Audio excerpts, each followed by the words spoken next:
Libre para elegir.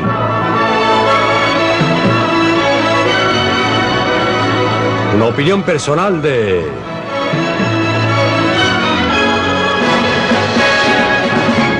Milton Friedman.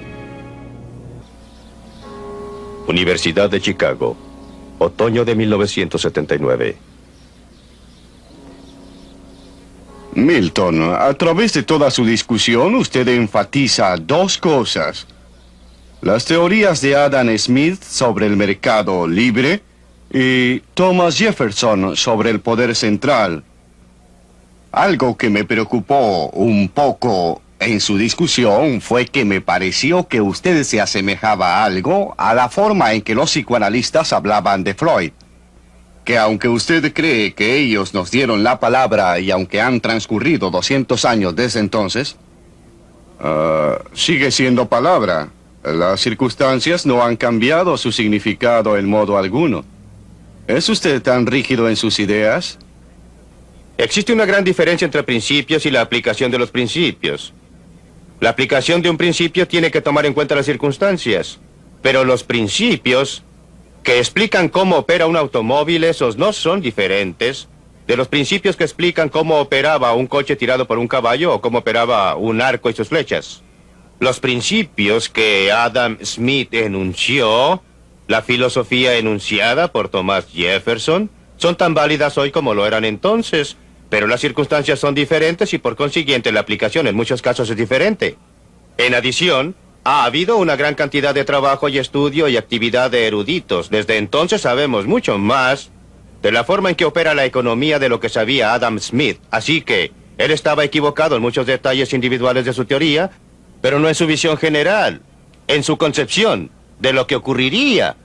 Y sin ningún organismo central que lo planificara.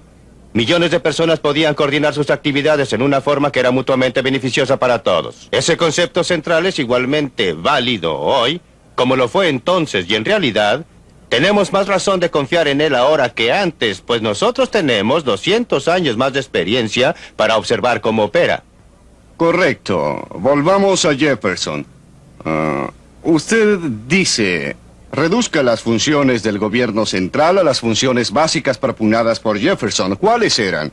Defensa contra los enemigos extranjeros, preservar el orden en casa y mediar en nuestras disputas. Pues bien, ¿cree que podemos hacerlo en el mundo complicado y complejo en que vivimos hoy día sin crear problemas serios?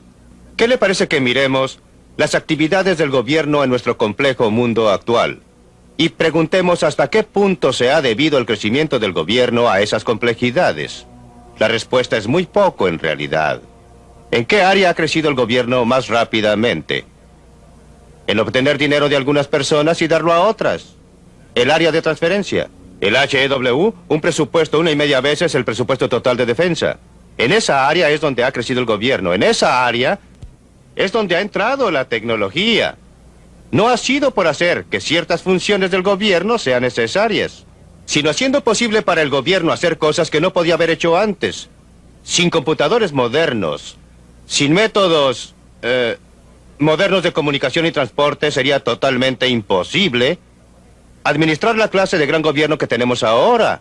Por eso diría que la relación entre tecnología y gobierno ha sido que la tecnología ha hecho posible al gran gobierno en muchas áreas, pero no lo ha necesitado. Yo creo que usted culpó al gobierno por la gran depresión que sufrimos desde el año de 1929 al año de 1933.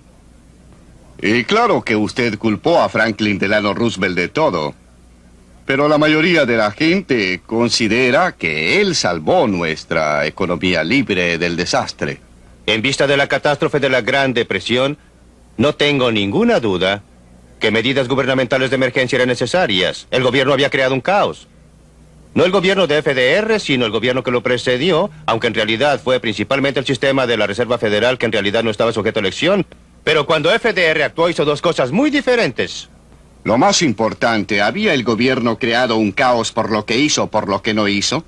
Por lo que hizo, por sus políticas monetarias que forzaron y produjeron una fuerte declinación de la cantidad total de dinero. Existía un mal manejo del aparato monetario. Si no hubiera existido el sistema federal de reserva, en mi opinión, no habría existido una gran depresión entonces. Pero la depresión había ocurrido. Y fue una catástrofe de una clase casi inimaginable. No culpo en absoluto y, por el contrario, alabo a Roosevelt por algunas de las medidas que adoptó. Obviamente no eran las mejores, pero eran medidas de emergencia. Tenía una emergencia y tenía que enfrentarla.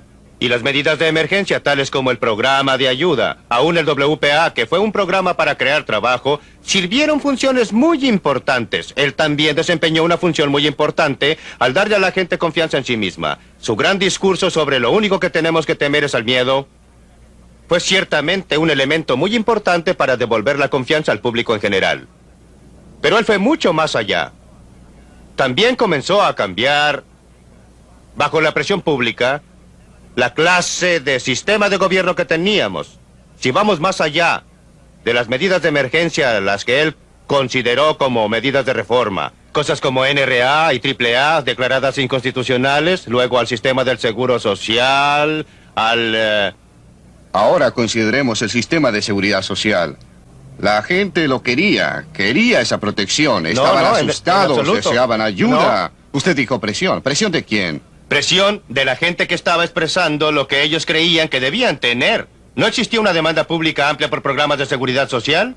La demanda por... Ninguna demanda por prestaciones asistenciales con 13 Existía una millones de demanda por personas. ayuda. Yo estaba separando las medidas de emergencia de las medidas permanentes. El Seguro Social en los primeros 10 años de su existencia no ayudó a casi nadie, solo obtuvo dinero.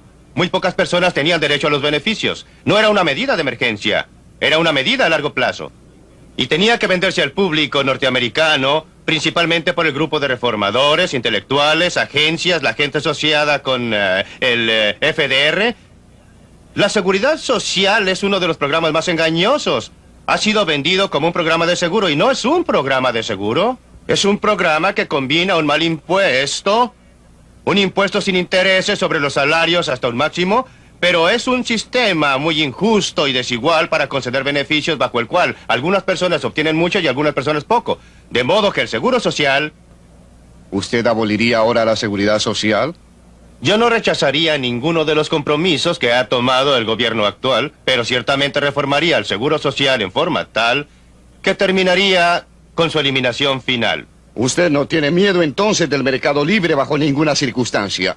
Cuando la cooperación que usted considera necesaria, que usted cree que ésta siempre llega y no llega. Cuando la competencia llega a ser tan fuerte que se convierte frecuentemente en corrupta y que se convierte esta en estúpida. Considere, por ejemplo, lo que está sucediendo en el mercado actual. Los conglomerados se están apoderando de toda clase de... Suponga que vivimos en un hotel que es administrado por un conglomerado. ¿Por qué debe la ITT, por ejemplo, administrar un hotel? ¿Y cómo va usted a evitarlo? Bien, en primer lugar, nuevamente... Sin gobierno, sin algún... Nuevamente, son las medidas gubernamentales las que han promovido los conglomerados. La única razón principal para la existencia de conglomerados es porque son una forma muy efectiva para librarse de la legislación tributaria. Ahora le haré otra pregunta. ¿Quién resulta más afectado por los reglamentos gubernamentales, por el control gubernamental? Creí que se suponía que iba a formular las preguntas. Pero se me advirtió que esto podía ocurrirme a mí. ¿Quién es más afectado? ¿El hombre grande que lo puede manejar, que puede tener un departamento separado para preocuparse del papeleo, o el pobre? El hombre grande siempre puede cuidarse bajo cualquier sistema. Correcto. Por eso requerimos un sistema que dé menos ventajas al hombre grande. Y así el sistema bajo el cual puede lograr que el gobierno lo ayude le da la mayor ventaja, no la menor. Usted dice que yo le tengo miedo a la codicia, a la falta de cooperación, claro.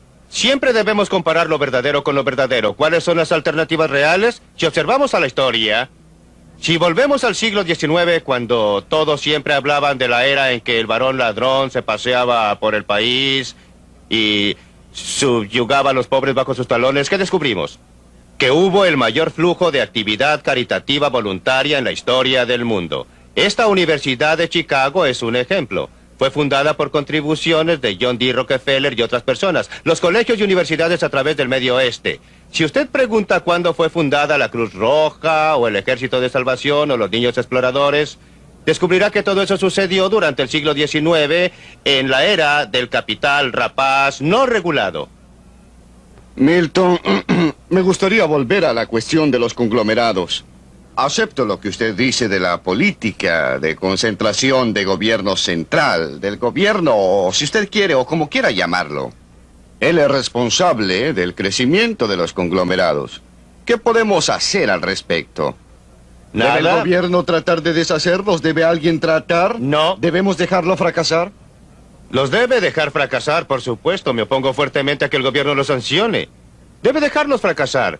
Lo mejor que usted puede hacer, en mi opinión, es primero tener un comercio libre total para que corporaciones de otras naciones puedan competir con las de esta nación para tener solamente 2 o 3 compañías de automóviles. Espere un momento. Pero existe Toyota, existe Volkswagen. La competencia externa es efectiva, pero en segundo lugar... Cuando dice comercio libre completo, ¿se refiere a todo el mundo? No, señor. Quiero decir que los Estados Unidos individualmente, unilateralmente, deben eliminar todas las barreras comerciales. Claro que estaríamos mejor si todos los países hicieran lo mismo. ¿Qué cree que ocurriría si lo hiciéramos? Creo que estaríamos mucho mejor y muchos otros seguirían nuestro ejemplo. Eso ocurrió en el siglo XIX cuando Gran Bretaña en 1846 eliminó unilateralmente todas las barreras comerciales. De modo que yo no... ¿No cree usted que este país sería inundado con bienes de todas clases de todo el mundo, quizás más baratos, ¿Qué que haría la tendríamos gente? mayor desempleo en ¿Qué este harían país? con su dinero la gente que nos vendió sus mercaderías? Obtendrían dólares. ¿Y qué harían con los dólares? ¿Comerlos? Si ellos quieren mandarnos mercaderías a cambio de dólares, encantados de tenerlos. No es un problema siempre que tengamos un tipo de cambio libre, porque no podremos exportar sin importar, ni podemos importar sin exportar. No habría una reducción en el empleo. Lo que existiría sería una pauta de empleo diferente. Habría más empleo en industrias de exportación y menos empleo en las industrias que compiten con las importaciones. Pero volvamos a los consorcios por un momento. Quiero hacerle una clase distinta de pregunta. Los consorcios no me son muy atrayentes, preferiría muchas empresas pequeñas. Pero existe toda la diferencia en el mundo entre un consorcio privado y uno gubernamental. En general, el consorcio gubernamental le puede sacar dinero a usted sin que usted quiera dárselo. Usted y yo pagamos por Amtrak y por el déficit de correos, sin importar si usamos o no los servicios de Amtrak o del correo. Yo no pago a su consorcio a menos que arriende uno de sus departamentos. Obtengo algo por mi dinero. Con los malos que son los conglomerados privados, son menos malos que una de las alternativas. Supongamos que yo esté de acuerdo con casi todo lo que usted dice y que digo que sería Si usted está de maravilloso acuerdo si con todo lo empezamos que yo de digo, cero. sería un ser extraordinario. No dije que estoy de acuerdo, dije supongamos que estoy de acuerdo con el fin de discutir. No podemos comenzar de cero. ¿Cómo deshacemos lo que hemos hecho? Es lo más difícil. Usted, no yo. Ese es el problema más difícil y estoy de acuerdo en que es la cuestión real secreta. ¿Cómo vamos desde donde estamos a donde queremos ir? No podemos llegar allá de la noche a la mañana. No podemos llegar allá simplemente eliminando las cosas que no debían haber sido ejecutadas. Como en el caso de la seguridad social, la tenemos. Y tenemos que cumplir nuestras obligaciones. Por eso tenemos que desarrollar una serie de políticas que nos permitan movernos gradualmente de donde estamos a donde queremos estar. El primer paso y el más importante, en mi opinión, es dejar de movernos en dirección errónea. Milton, usted dijo que a través del mundo libre el público está reconociendo el peligro del gobierno grande y está adoptando medidas para controlarlo. Pero ¿cómo? Con el ejemplo de lo que la libertad ha logrado, ¿explica usted que los nuevos países que se han estado creando vayan todos camino a la dictadura? El clima intelectual de opinión tiene una enorme influencia en lo que sucede. Y la actitud popular intelectual en los países libres para los países pobres ha sido que tienen que tener un gobierno centralizado. Y eso ha servido a los intereses de pequeños grupos selectos en esas naciones. En una nación atrasada tras otra, lo que ha sucedido es que han obtenido su libertad supuestamente del gobierno colonial. Un pequeño grupo selecto ha administrado el país para su propio beneficio y a costa de los pobres. Es una tragedia de nuestra era. Cambia el clima de opinión en los países principales. A medida que cambia el clima de opinión, a medida que la filosofía, la actitud, lo que está enseñando las universidades sea diferente, usted verá que esos otros países atrasados lo seguirán. ¿Existe alguna evidencia en ese sentido? Si usted observa los países atrasados que están actuando en la mejor forma para ellos. Hay lugares como Hong Kong, como Singapur, como Taiwán, como Corea, no son países libres en nuestro sentido del término, no lo son. pero ellos tienen muchos más elementos de libertad. Un ámbito mayor para la iniciativa individual que muchos de los otros países del mundo que han llegado más allá en dirección del control comunista centralizado. ¿Cómo? Singapur, por ejemplo, y Taiwán tienen una economía, como usted dice, muy libre. ¿Cómo permanecen libres sus economías y sus políticas cuando su libertad humana está reprimida? Y según entiendo, en muchos casos, severamente, no tienen las libertades que nosotros, de prensa, de religión. La libertad económica es una condición necesaria para toda libertad humana, pero no es una condición suficiente. Usted puede tener una economía que es libre en gran parte con grandes elementos de restricción. Por ejemplo, déjeme considerar la experiencia norteamericana antes de la Guerra Civil. Tenía una mezcla de una libre economía, en gran parte con un segmento de la población como esclavos en situación de servidumbre involuntaria. Pero aun cuando no se tiene una libertad política completa, en el caso de Singapur o Taiwán, los seres humanos son más libres que en esas sociedades en que tampoco existe la libertad económica. Si usted compara la situación de la gente en un lugar como Singapur con la situación de la gente en un lugar como China o como en Indonesia, usted verá que la libertad económica es un componente muy importante de la libertad total. No es algo diferente, no es algo separado. La libertad económica es parte de la libertad total y para la mayoría de la gente la más importante. La libertad no representa mucho para un hombre que se está muriendo de hambre. Y si una sociedad libre no lo ayuda, sería muy difícil para él permanecer libre por mucho tiempo. Por eso, la capacidad de una libertad libre para mejorar la situación de la persona común es muy necesaria condición para que permanezca libre, pero no es la razón fundamental porque quiere una sociedad libre, quiere una libre sociedad. Por los valores humanos y éticos y morales que usted enfatizó que pertenecen a la libertad. La libertad realmente permanece en su valor. Suponga que los valores morales signifiquen mucho para mí, pero no signifiquen nada para el hombre hambriento. Si él no ha tenido Absolutamente, tiempo de no. pensar, no significa absolutamente nada para él. No. ¿Qué va a hacer usted? ¿Cree usted que No, al significa principio algo creo para que él? significa algo para ellos, por supuesto.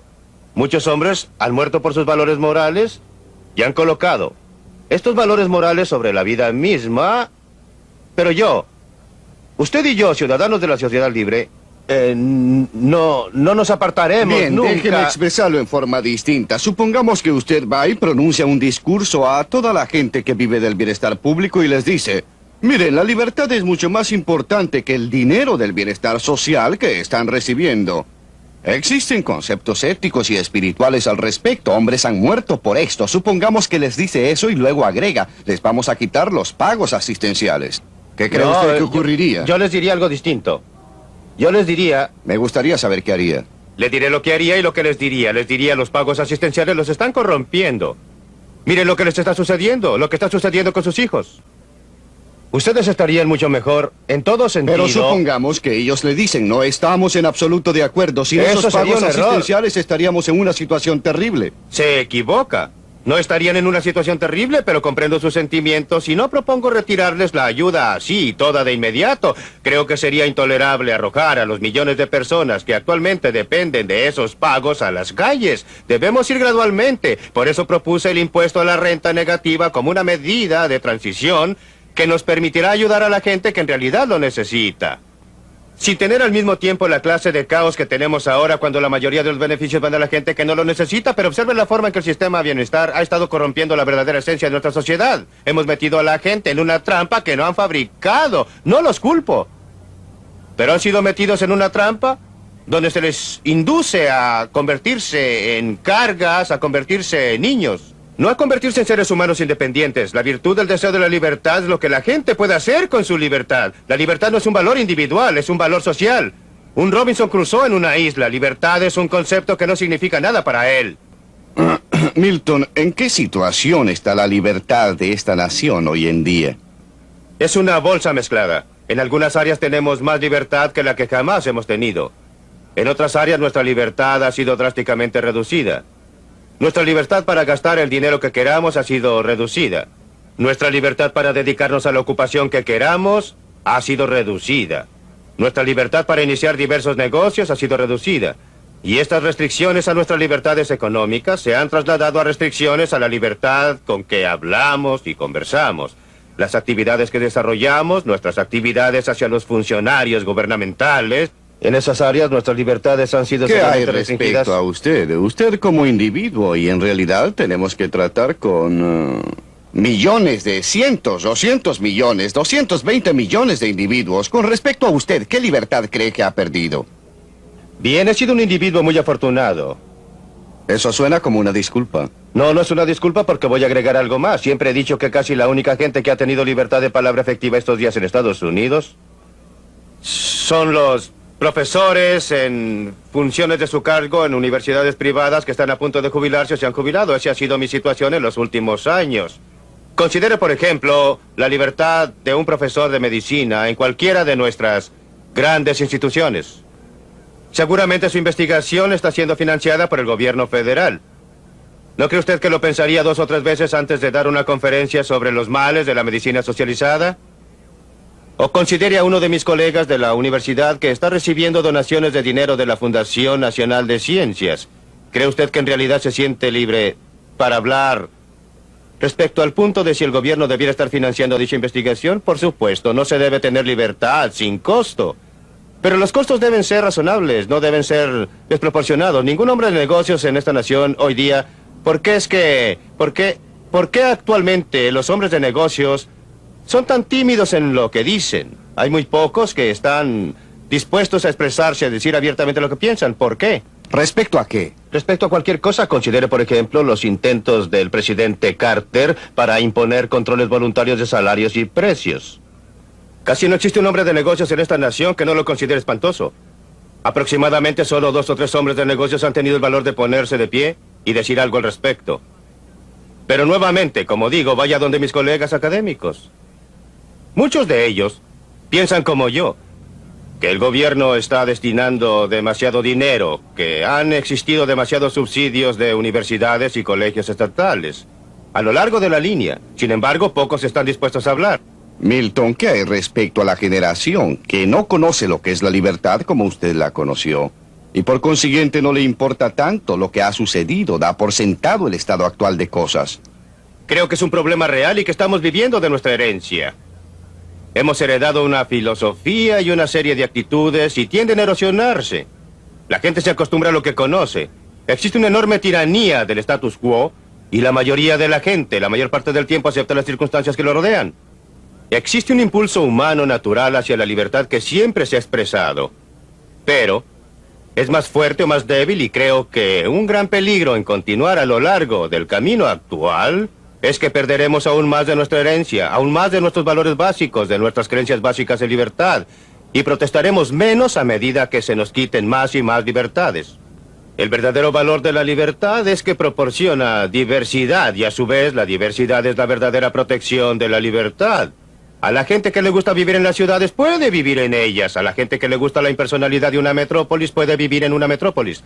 Tenemos lealtades para nuestras iglesias, nuestras universidades, nuestros colegios, nuestros clubes, nuestras ciudades, nuestros estados. Es esta diversidad, el hecho de que no se nos impone una conformidad monolítica, que es la fuente de protección de nuestra libertad y el fruto de la libertad. Es porque la libertad protege la diversidad, permite... Usted recordará la frase de Mao que dijo que iba a permitir que 100 flores florecieran. Por supuesto no lo hizo. Tan pronto como la gente habló y las flores florecieron, las cortó. Es el florecimiento de muchas flores, el hecho de que usted tiene todas esas diferentes individualidades, lo que produce los grandes logros de la civilización y proporciona la esperanza y protección de nuestra libertad. ¿Está diciendo usted entonces que aún existen bolsillos de libertad en el país? Lo que yo dije antes fue que es una bolsa mezclada. En ciertos aspectos tenemos mayor libertad que antes, pero en otros aspectos hemos tenido mucha menos libertad. Por supuesto que existen grandes bolsillos de libertad. Este es todavía un país libre. No debemos confundir la tendencia con la situación. Nos hemos estado alejando de la libertad. Nuestra libertad está en peligro, pero de ningún modo ha sido completamente destruida y creo que existe un componente bastante fuerte de la libertad de nuestra sociedad que nos permitirá conservarla, que vamos a volver atrás esta tendencia y a reducir el gobierno al tamaño adecuado. Vamos a establecer las bases para un resurgimiento, para un florecimiento de aquella diversidad que ha sido el producto real de la libre sociedad.